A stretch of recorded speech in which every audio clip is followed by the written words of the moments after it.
So we're going to start the assessment on subtraction. We're going to start with basic takeaway subtraction problems. For example, 6 subtract 2.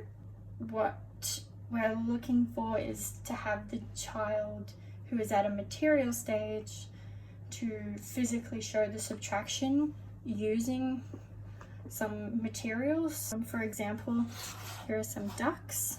So we have 6 ducks. So 6, take away 1, 2. How many will I have left over? 1, 2, 3, 4. Or 4, subtract 1.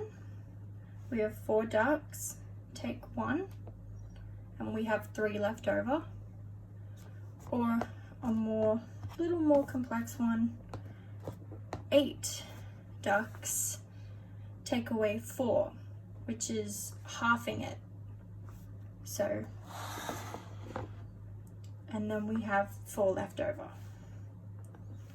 Using marbles is a way to know whether or not the child is still at the children's or materials language stage and problem solving with familiar objects. For example, little duck toys.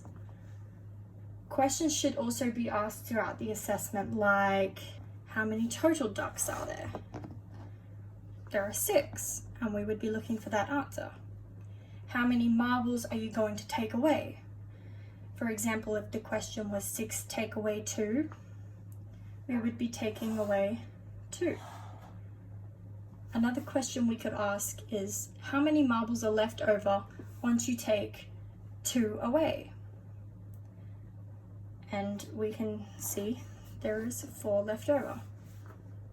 That's the answer we would be looking for. Another question we could ask is, why did you do that? Next, we would give the child an opportunity to have their comparison subtraction tested. For example, we could ask a question that is, if I have 3 marbles, 1, 2, 3, and you have 6,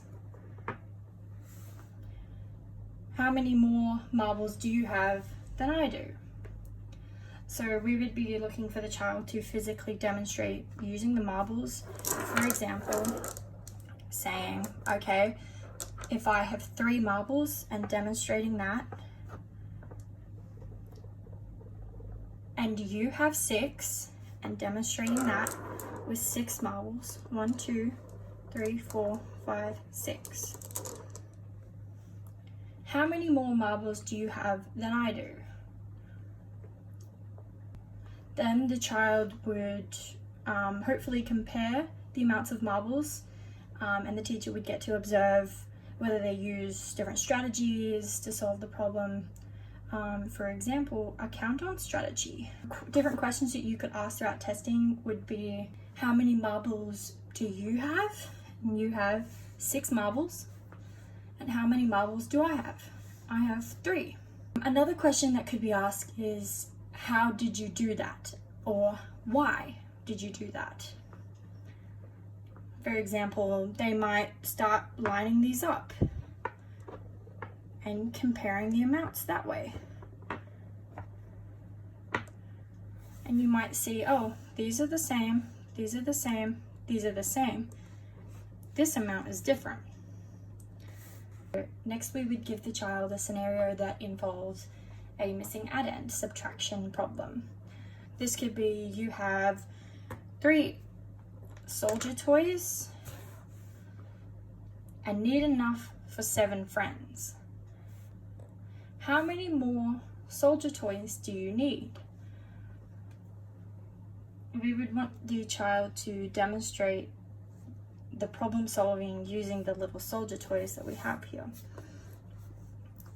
Asking questions along the way. How many soldier toys did you have in the beginning? 3. How many friends do you have to share the marbles with? 7. Then we would be asking questions like, how did you do that and why?